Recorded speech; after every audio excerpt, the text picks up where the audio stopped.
Two little girls abandoned with a suitcase in an airport, until a billionaire stopped and asked one question that changed everything. Ryan Gray had walked through countless airports in his career, never once imagining that a single glance could stop him cold. That morning, as he strode through the main terminal with his assistant trailing behind him carrying files and itinerary printouts, he was thinking only about the meeting ahead, how many millions it might bring in, how quickly he could return to the safety of his corner office where nothing and no one could surprise him. He wore his favorite blue suit, perfectly pressed, the expensive watch on his wrist catching the fluorescent light overhead. Even in a crowd, he always carried the same aura, someone too focused to be interrupted. But as he turned toward the private security lane, a flicker of movement caught his eye, something that didn't belong in the orderly stream of travelers and their purposeful strides. Two little girls stood alone near the end of the check-in counters, so still they almost seemed part of the scenery. It took him a moment to register what he was seeing. They were small, maybe 5 years old, and clearly twins, identical brown hair in tidy braids, identical wide blue eyes that scanned the hall with the blank, stunned look of children who hadn't yet decided whether to be afraid or to hope someone would come back for them. Each wore a yellow and white dress that looked too light for the chilly air conditioning, and together they clung to the handle of a single gray suitcase that was nearly as big as they were. For a second, Ryan tried to look away. It wasn't his place. He wasn't the kind of man who stopped to ask strangers if they were all right. But he couldn't ignore the way one of the girls shifted her weight, glancing at the departure boards and then back at the entrance doors as though she half expected her world to reappear. He told himself he would take just a moment. Just long enough to be sure someone was coming for them. As he approached, he felt the old, unfamiliar sensation of his heartbeat speeding up, the cold of the tile floor seeping through the soles of his shoes. He stopped a few feet away and cleared his throat, lowering his voice so it wouldn't sound too sharp. "Are you two waiting for someone?" he asked carefully, not wanting to startle them. The twins looked up in perfect unison, and the look in their eyes, open, vulnerable, exhausted, hit him harder than he was ready for. The one on the left, he would learn her name was Maddie, blinked slowly as though she was trying to decide if he was real or just another adult who would keep walking. The other, her voice so thin it nearly vanished in the vast hall, whispered, "Our daddy flew away without us." It wasn't the words themselves that made his stomach lurch but the simple, quiet certainty in her tone. Like she knew this was just how life worked. Ryan felt something constrict behind his ribs, something he hadn't allowed himself to feel in a long time. He glanced around, half expecting to see a frantic parent running toward them. But there was no one. Just travelers hurrying past, never noticing the two little girls who had been left behind. He knelt down so he could look them in the eyes without towering over them, his suit creasing as he rested one hand lightly on the suitcase between them. "Where's your mom?" he asked, and for a moment he wished he could swallow the question back, because he already knew from the way their eyes went glassy. Maddie lifted her chin and said in a voice so heartbreakingly steady, "She died." Ryan didn't have any words left. He only sat there, frozen, as the reality settled around them like something solid and heavy. Two little girls alone in an airport, abandoned by the only parent they had left. He felt his throat tighten, and before he could think about how it must look, this man in a flawless suit kneeling on the floor with tears threatening his composure, he reached out and rested his hand over theirs where they clutched the handle of the suitcase. He didn't know why, but it felt important that they know he wasn't going to walk away. Not this time. Ryan didn't know how long he stayed kneeling there in front of the girls, feeling the strange mixture of helplessness and determination that had begun to take root in his chest. He could feel the occasional curious glance from passers-by, but no one slowed down, no one asked if the children needed help. It was as though the rest of the world had agreed to pretend they weren't there, two small figures clutching each other and their single suitcase as if it were the last anchor they had. He drew in a slow, steadying breath and told himself he had to be the one to do something. He couldn't simply stand up, straighten his cuffs, and keep walking back into the safe, predictable world he'd built around himself. He glanced up and saw an airline attendant watching them from behind her counter, her expression wary but sympathetic. He raised a hand in a silent gesture for her to wait. Then he turned back to the girls. "My name is Ryan," he said, making his voice as calm as he could manage. "I know you don't know me, but I promise I want to help you. Can you tell me your names?" The girl who had spoken first drew in a breath that sounded shaky but brave. "I'm Maddie," she said softly, her hand tightening on the suitcase handle. "This is Lily." She looked at her sister, who nodded as though confirming that yes, this was all the information a stranger needed to have. But Ryan knew it wasn't nearly enough. He looked down at the luggage tag he'd noticed before. The handwriting on it was rushed, the marker smudged. Madison and Lillian Carter, no contact number. No forwarding address. Just their names, as if that was all their father had thought to leave behind. He felt something go cold inside him. He had heard of parents walking away, but standing here face to face with the reality of it, the cruelty of it, made his hands shake. He rested them flat on his knees so the girls wouldn't see. "Maddie, Lily," he said carefully, "do you know where your daddy went?" Maddie swallowed and lifted her chin in that small, determined way she would come to do whenever she was trying not to cry. "He said he was going somewhere far. Somewhere we couldn't go." Her lower lip trembled, and Ryan felt something in his own heart splinter. He reached out without thinking and gently placed his hand over hers. She looked down at their joined hands with an expression so solemn it made his throat tighten again. "I'm so sorry," he said, because there was nothing else honest he could think to say. "You didn't deserve that. None of this is your fault." Lily shifted closer to her sister and pressed her cheek against Maddie's arm, and Ryan realized that they were both shivering now, whether from fear or from the cold air he couldn't be sure. He straightened slowly and glanced around the terminal, feeling the practical part of his mind kick back in. He had no plan. No right to intervene. But he knew he couldn't leave them. He took out his phone and called the only person he trusted to handle something this delicate, his lawyer, Margaret, who had been with him through every corporate disaster and personal misstep. While the phone rang, he crouched again, lowering his voice. "I'm going to call someone who can help us figure out what to do. You don't have to be afraid. I promise I won't go anywhere." Maddie studied him, her blue eyes bright with confusion and something like wary hope. She nodded once, as if to say she was willing to believe him, at least for now. When Margaret finally picked up, he stepped a few feet away but kept the girls in his sight. He explained quickly, trying to keep his voice steady as he described what he'd found. He heard the shock in her silence and then the professionalism in her questions. Were there any tags? Any documentation? Any sign that this was a misunderstanding? He answered everything as best he could, feeling his own disbelief with every word. When he ended the call, Margaret promised she'd contact Child Protective Services immediately and send someone to the airport. But even as he hung up, he knew he wasn't going to hand them over to strangers and walk away. He turned back to see Maddie and Lily watching him with identical expressions, so small and exhausted, but somehow still expectant, as if some part of them hadn't yet let go of the idea that someone might be coming back for them. He walked over slowly and sank down to one knee again. "Help is coming," he said quietly, "but until then, I'm going to stay right here with you." He paused, searching their faces for any flicker of fear. "Would that be okay?"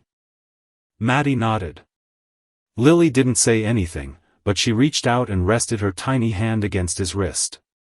The warmth of that simple touch nearly undid him.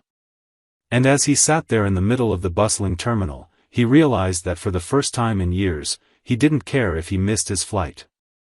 Some things were simply more important. Ryan wasn't sure how long they sat together on the cold tile floor of the terminal while the morning traffic of travelers flowed around them in steady waves. He kept expecting that someone official would arrive quickly, a security officer, a social worker, someone whose job it was to know exactly how to handle this. But the minutes dragged on, and no one came. His phone vibrated twice with calls from his assistant and once from a board member who must have already noticed he had missed his flight. He didn't answer any of them. He kept the girls within arm's reach, feeling that if he looked away even for a moment, they might vanish or worse, slip back into the shadows where no one would ever see them. The thought made his chest tighten until it was hard to draw a steady breath. He watched Maddie and Lily as they sat pressed together, so close it was as though they believed they could only stay safe if their shoulders touched. Every few minutes, Lily would rest her cheek against Maddie's arm and close her eyes, but she never fully relaxed. Maddie kept glancing up at him, her small face serious and searching. It occurred to him that she was trying to decide whether he was trustworthy, whether he was just another adult who would promise something he couldn't keep. He wished he had some paper or a toy, something to distract them from the vast emptiness of the terminal and the fact that everyone who passed by pretended not to see them. But all he had to give was his presence, and he hoped, absurdly, that it was enough. At last, when he felt almost ready to stand up and start demanding answers from anyone in a uniform, his phone lit up with Margaret's name. He answered so quickly he nearly fumbled it. She explained in her precise, calm voice that she had contacted Child Protective Services and that an emergency social worker had been dispatched. It could still be another hour before they arrived. She said she could arrange for him to leave them in the care of airport security, but even as she spoke, Ryan knew he wouldn't do that. He thanked her quietly, ignoring the strain in her voice when she reminded him he was under no legal obligation to stay. When the call ended, he looked at the twins and felt something final settle inside him. Obligation had nothing to do with this. It was a choice he'd already made.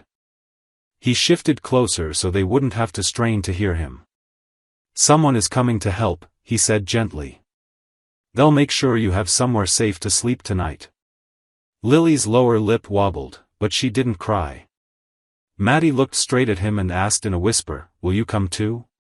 Her voice cracked on the last word, as if she'd been holding it in until she couldn't anymore. Ryan swallowed against the sudden ache in his throat. He thought of all the meetings and deals he had once believed were the measure of his life. None of them had ever made him feel this certain. "If they'll let me," he said honestly, "I'll be there." The relief on her face was so immediate and so unguarded that he had to look away for a moment to keep from losing his composure. They waited in that little pocket of quiet, the hum of announcements and rolling suitcases blending into a steady backdrop.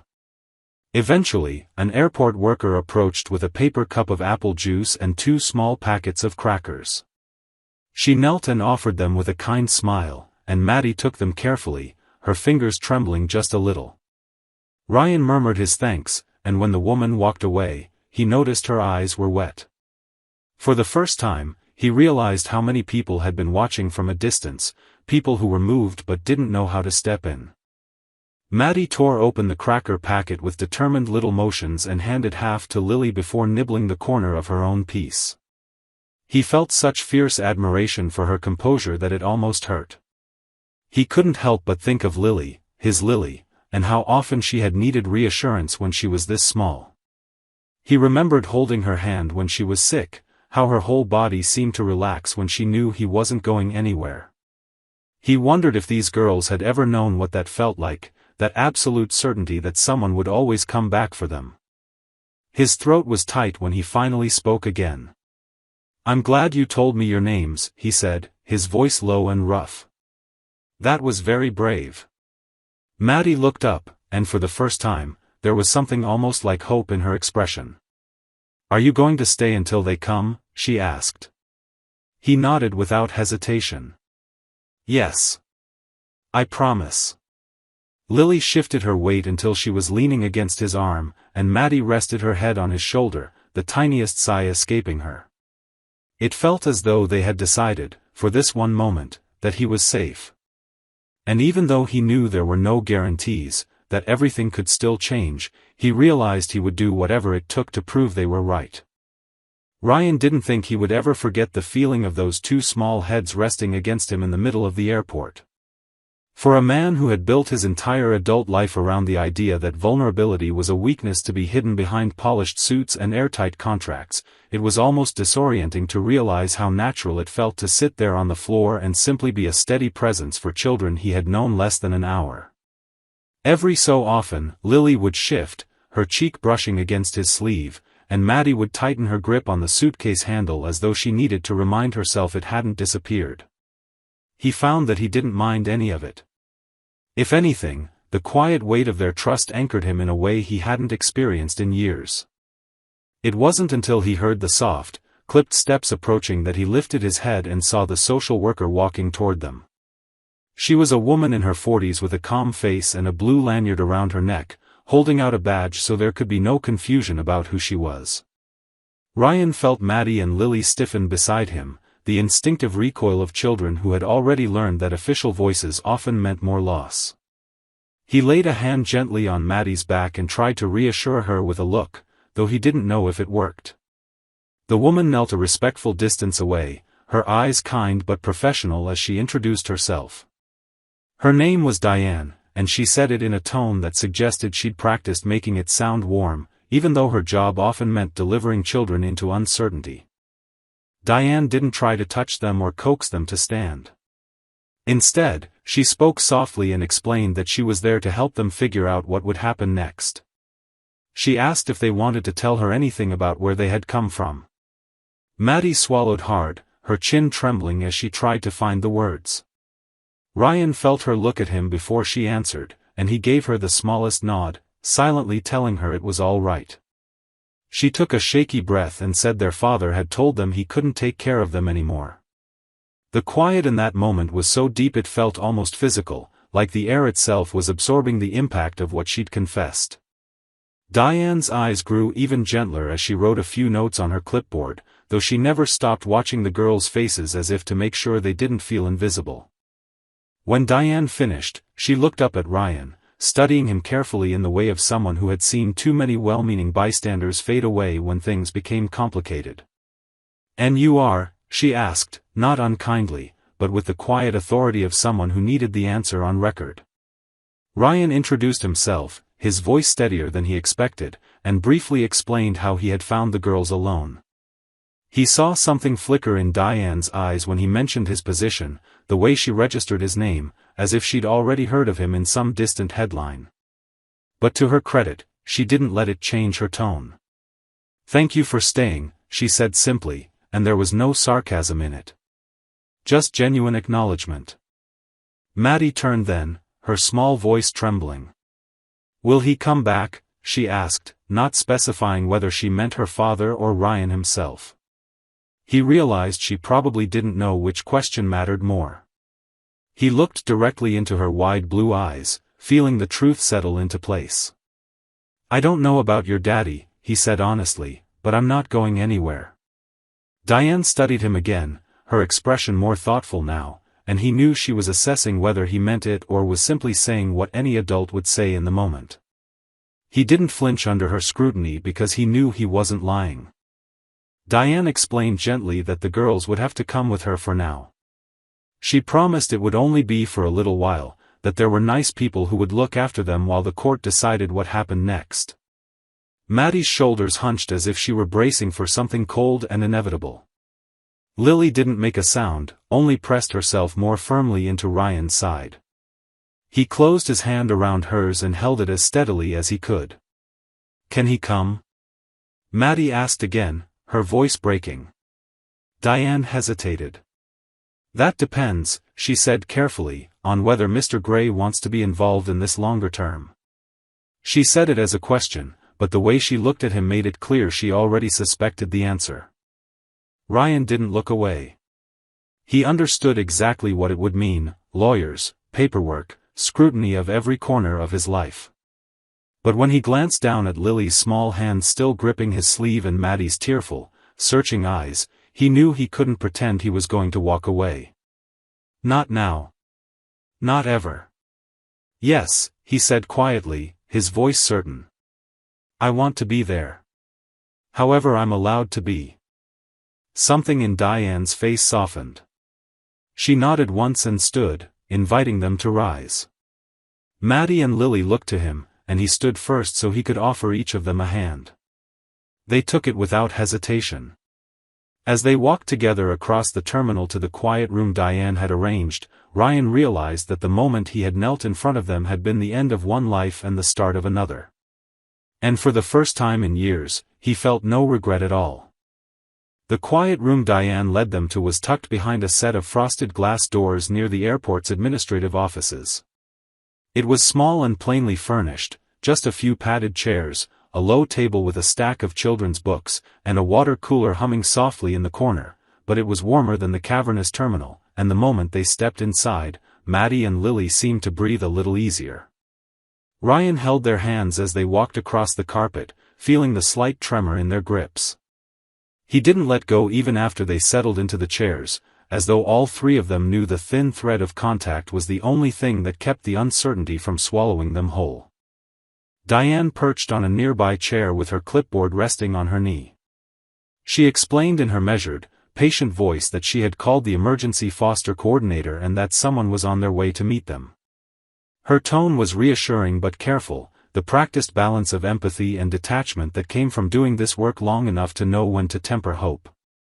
Ryan listened, feeling the questions piling up inside him. How long would it take to get legal standing, whether he'd have to prove he wasn't some opportunist, what the girls would be told in the meantime. He didn't ask any of it yet. He could tell that Maddie and Lily were listening too, trying to understand words they were too young to fully grasp, and he didn't want them to hear the tension in his voice. Instead, he crouched in front of their chairs and looked them both in the eye. "You are safe now," he said, the certainty in his voice surprising even him. "Nothing bad is going to happen to you today. You have people who care about you." Maddie's chin wobbled, but she pressed her lips together, determined not to cry. Lily reached up and took hold of his wrist, her small fingers curling around his watchband. She didn't say anything, but he could feel her trust in that touch, and it nearly undid him. He wished he could give them more than promises, more than borrowed authority from a system that had already failed them once. Diane began quietly asking questions about whether they had any other family, grandparents, aunts, uncles. Maddie shook her head with the tired resignation of someone who had already asked herself the same questions and come up empty. She explained in halting sentences that after their mom died, their father had moved them from state to state, never staying anywhere long. They had no friends, no teachers who might have noticed. Ryan felt an anger growing under his skin that he didn't try to disguise. He could hardly comprehend the kind of person who could leave two little girls in an airport with nothing but a suitcase and no plan. A knock at the door interrupted them, and Diane rose to admit another woman, a young caseworker in a gray blazer carrying a tablet and a manila folder. She introduced herself as Claire and greeted the girls in a gentle voice that reminded Ryan of a kindergarten teacher. She knelt to their level and explained that she was going to take them somewhere they could sleep and eat a real dinner, that she would stay with them until everything was sorted out. Maddie stared at the carpet, her face pale, and Lily pressed her cheek into Ryan's hand. He felt the smallest tremor run through her shoulders. It was only when Claire rose and looked at him that he realized he was still kneeling, his hand steadying Lily's back. Claire spoke softly but firmly. "You're welcome to walk them out with us, but from here, it's protocol to transfer them to foster care. If you want to pursue custody, you'll need to file a petition." Her gaze was sympathetic, but her voice was edged with finality. Ryan met her eyes and nodded, though inside, he felt something settle like a stone in his chest. He wasn't their father, and the system didn't care what he felt or what they had shared in a few desperate hours.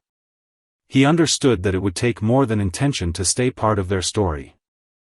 He rose slowly and reached for the girl's hands.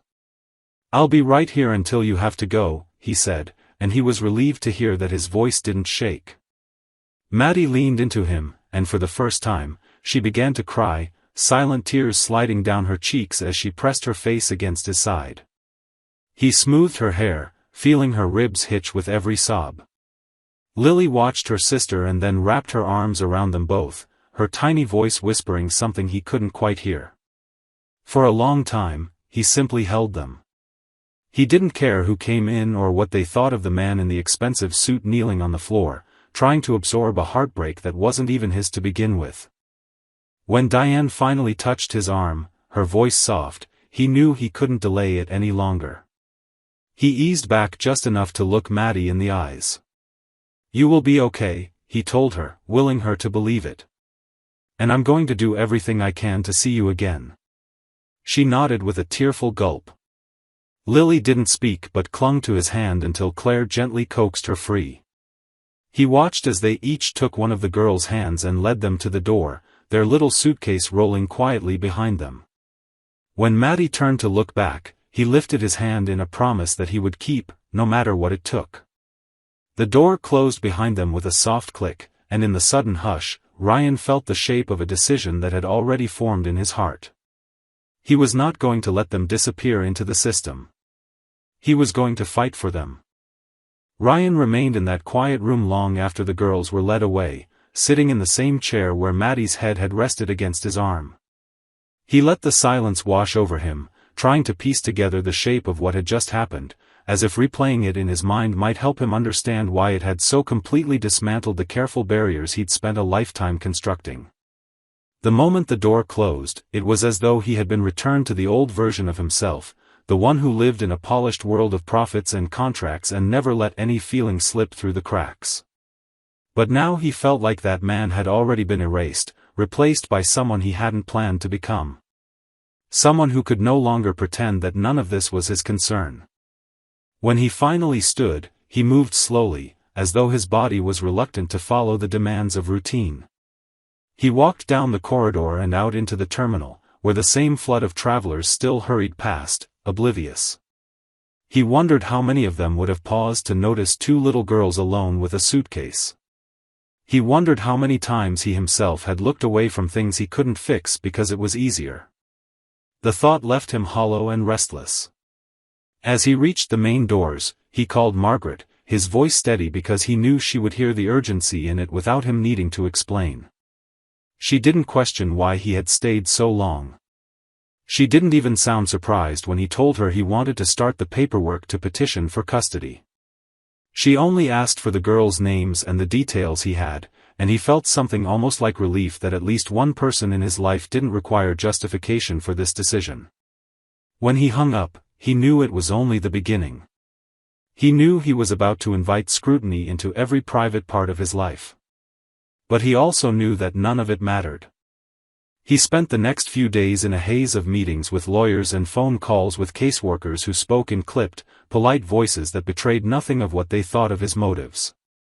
He learned quickly how complicated the process would be, how many barriers existed between a stranger and the right to claim two children as family. Some days, the bureaucratic language felt so cold he wanted to tear the files in half and demand that someone look him in the eye and acknowledge that this was more than paperwork. But every time he felt the frustration rising, he would remember the way Lily's hand had wrapped around his wrist, or the way Maddie had whispered her question, "Will you come too?" and the anger would drain into something steadier. Determination, he realized, was the only currency that mattered now. On the fourth day, he was granted permission for a supervised visit. He drove to the address they gave him, a nondescript beige house on a suburban street that looked exactly like every other in the row. His heart thumped so hard it felt unsteady as he parked and walked up the narrow path to the porch. The door opened before he could knock, and a woman with kind eyes and a tired smile ushered him in. She explained that the girls were in the living room and that it had been a difficult week for them. He thanked her without really hearing what he was saying because his mind was already fixed on the small figures sitting side by side on the couch, their hands clasped together so tightly their knuckles were white.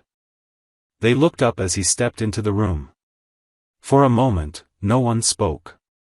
He wondered if they would even recognize him out of context, in clothes that didn't smell like an airport, without the backdrop of rolling suitcases and loudspeakers.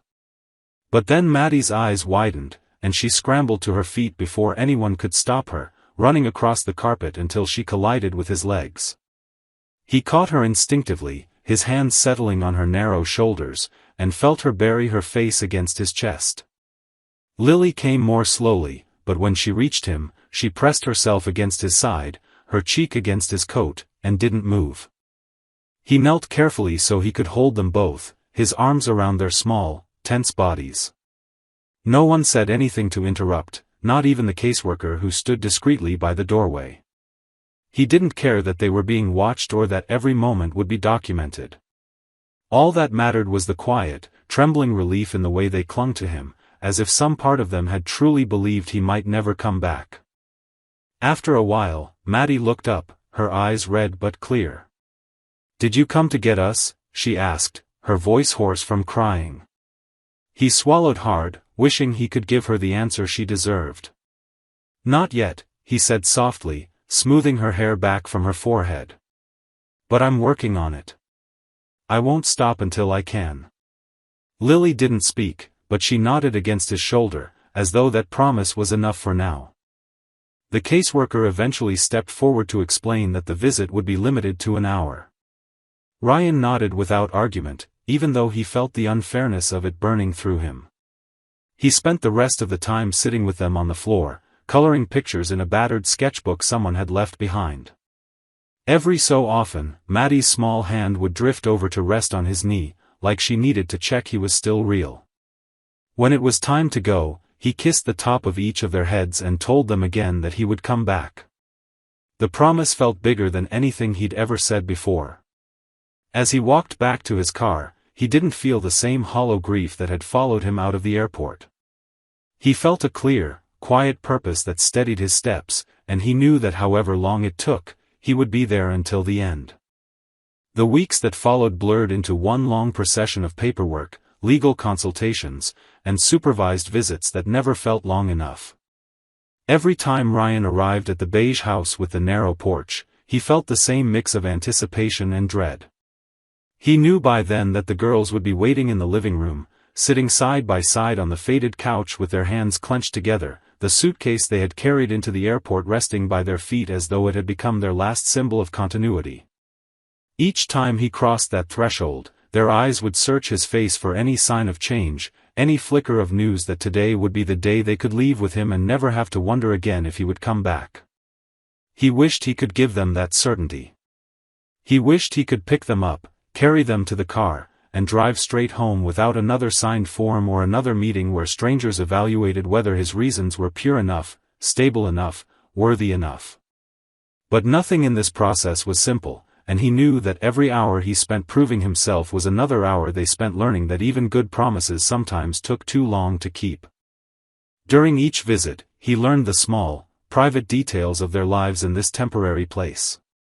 He learned that Lily slept with the suitcase propped against her bed so she could touch it if she woke up at night. He learned that Maddie liked to sit at the kitchen table and draw pictures of houses with wide porches and flower boxes, the kind she'd never lived in. He learned that every time he had to leave, they would wait by the front window until his car disappeared around the corner. He began to measure the progress of their trust not in words but in the way they slowly let themselves relax in his presence. At first, they never took off their shoes, never put down the small bags they carried.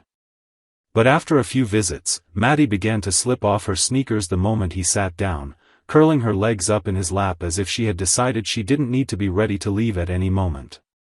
Lily took longer. She still hesitated before touching him, still needed Maddie's silent encouragement to reach for his hand. But one afternoon, when he was reading to them from a storybook he'd brought, she leaned against his arm without being asked, her cheek warm through the sleeve of his sweater. It was such a small gesture, but it felt to him like a threshold had been crossed. When he wasn't with them, he worked tirelessly with Margaret to prepare everything the court required. There were home visits, interviews, background checks so exhaustive they dug up articles from the early days of his company, when he'd been young enough to believe nothing could touch him. He signed affidavits that declared his income and his medical records and his intentions in language so formal it made something in him bristle. No matter how many times Margaret assured him that this was normal, that this was how the system worked to protect children, he couldn't shake the feeling that he was being asked to prove that love alone wasn't a liability.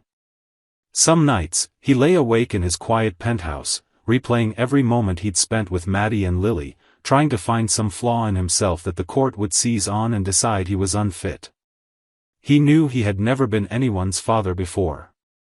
But the certainty that he wanted to be theirs had taken root so deeply that he couldn't imagine returning to the man he had been before that morning in the airport.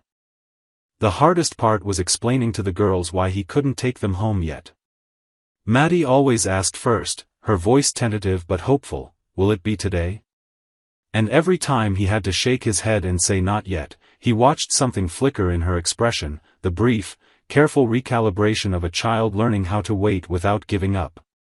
Lily never asked, but her eyes were always on his face, searching for a truth she was too young to name. On the drive home after each visit, he would replay that look over and over, promising himself that he would never let it become disappointment. He knew it was a promise he couldn't control completely. But he made it anyway, because he needed them to believe in something. One evening, when the caseworker brought the girls into the small visiting room, Maddie was carrying a piece of folded paper clutched so tightly in her fist that the edges were crumpled. She sat down beside him, her hand trembling as she pressed it into his palm.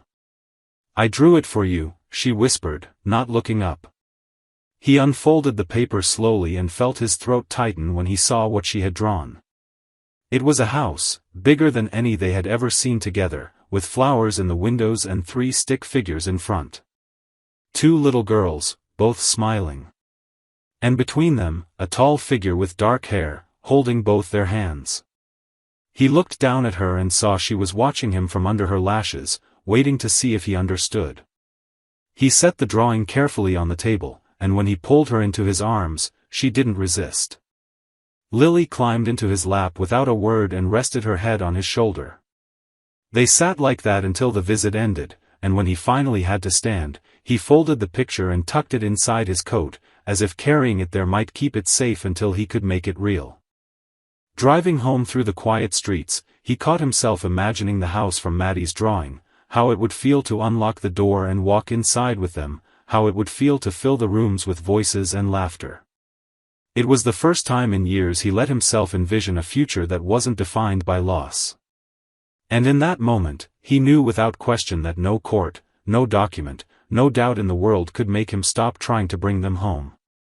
The day the court hearing finally arrived, Ryan woke before dawn with a calm that felt almost fragile, like something he didn't dare trust completely until he was standing in front of the judge and hearing the words out loud. He showered and dressed in a dark suit, the same one he had worn to every meeting and supervised visit, because some part of him believed it mattered to show that he was steady, dependable, the opposite of the man who had abandoned Maddie and Lily in an airport terminal without a backward glance. As he tied his tie, he thought about how many times he'd stood in front of investors or board members wearing the same uniform of success, how those meetings had always felt like life and death. Now he understood that none of them had ever really mattered. Not like this. When he arrived at the courthouse, Margaret was already waiting on the steps, her expression composed but kind. She greeted him with a nod that said more than words, an acknowledgement of all the months they had spent preparing every affidavit, every reference, every financial disclosure. She didn't waste time on reassurances they both knew were empty. She simply said, "You've done everything you could. Today, it's in the judge's hands." He nodded because there was nothing else to do, and together they walked through the security checkpoint and down the polished hallways toward the courtroom where a decision would finally be made. The girls were already inside, sitting with their foster mother at a small table near the front. Lily was clutching her sister's hand so tightly that Maddie's knuckles were white, but when she saw Ryan, her face lit up in a way that made his chest ache. He wished he could go straight to them, wrap them in his arms and tell them everything would be all right, but for now, he had to remain behind his own table. He took his seat and felt the old, familiar pulse of adrenaline, the reflex to prepare for an argument, but this wasn't a negotiation. There was no counteroffer, no fallback position. He had only the truth of what he wanted and the certainty that he was willing to be the person those girls needed him to be. The judge, a woman with silver hair and a lined, serious face, entered without preamble. Her voice was low and measured as she called the hearing to order and began to read through the case summary. Ryan listened as she recited the facts he had memorized long ago, the date and place the girls were found, the attempts to contact their father, the complete absence of any relative willing to take them. She spoke about his petition to adopt them, about the references who had written in support of his character, about the assessments that declared his home suitable and his commitment genuine. Each phrase felt like a stone being set into place, building the foundation of something that would no longer be temporary. At one point, the judge paused and looked directly at Ryan. She asked why he had decided to intervene that day in the airport, what had made him stay when so many others would have walked by. The question startled him more than he expected. He swallowed and tried to find the words that would be simple enough to be understood and strong enough to be believed. "Because they looked at me," he said finally, his voice rough but steady. "And in that moment, I realized I couldn't leave them. I don't know how to explain it more than that. They needed someone to come back for them, and I knew I wouldn't be able to live with myself if I walked away." The judge studied him in silence, her expression unreadable, and then she nodded once and returned to her notes. The rest of the hearing passed in a blur of procedural language. The girl's foster mother was called to speak about their adjustment, about the way Maddie had begun to smile again and Lily had started to sleep through the night. The caseworker described the bond she had witnessed during visits, how the girls had stopped watching the door with that silent, exhausted hope once they understood he would always return. Margaret spoke last, her voice clear and composed, explaining that Ryan's commitment went beyond financial stability, that he had shown in every action that he was ready to be their parent in every sense. When it was time for the judge to give her decision, the room seemed to go utterly still. Ryan felt his heartbeat thud against his ribs as if it were counting down to something irreversible. He looked at Maddie and Lily, who were watching him with wide, anxious eyes, and he realized he had never wanted anything as much as he wanted this. The judge cleared her throat and began to read her ruling. She spoke about the law, about the requirements of permanency and the standard of the child's best interests. And then, in a voice that was suddenly gentler, she said she found that it was in Maddie and Lily Carter's best interest to be placed permanently with Ryan Gray as their adoptive parent. For a second, he couldn't process what he'd heard. The word seemed to hang in the air like something too good to touch. And then Maddie let out a sob, a sound of pure relief, and Lily turned in her chair and reached for him with both hands. He rose, unable to stay seated any longer, and crossed the space between them. They collided with him in a tangle of small arms and tearful faces, and he knelt there on the courtroom floor with both of them pressed against his chest, aware that the judge and the caseworker and every stranger in the gallery were watching, but for once, he didn't care about any of it. All that mattered was that when he told them they were going home, it would be true. Afterward, as they stepped out into the bright afternoon sunlight, Maddie slipped her hand into his and looked up at him with a smile that still carried a trace of disbelief. "We get to stay?" she whispered, as if she needed to hear it one more time to be sure. He bent down so he could look her in the eye. "You get to stay," he said, his voice unshakable. "You're mine now. And I'm yours." Lily pressed her face against his side and let out a long, shuddering breath. He held them both close, feeling the weight of everything they had survived together and the bright, terrifying promise of everything still ahead. For the first time since that morning in the airport, he felt like they were all exactly where they were meant to be. In my view, the ending of this story is powerful because it doesn't rely on the fantasy that love alone erases trauma or makes everything easy. Instead, it honors how real healing begins, with small, persistent choices to stay, to show up, and to believe that even broken things can be rebuilt into something stronger. I appreciate that Ryan's transformation doesn't come from sudden heroism but from letting himself be seen and needed in a way he never allowed before. The courtroom scene is moving precisely because it acknowledges how hard it is to prove that you are worthy of trust after children have been taught not to expect anyone to return for them. What stays with me most is that final image of the three of them stepping into the sunlight together, still fragile, still learning how to be a family. It feels honest. There is no perfect resolution, only the promise that they will face whatever comes as something whole instead of something left behind. For me, that's what makes this a hopeful story. It doesn't pretend to erase the past, it simply proves that the future can be made by choosing, over and over, not to walk away.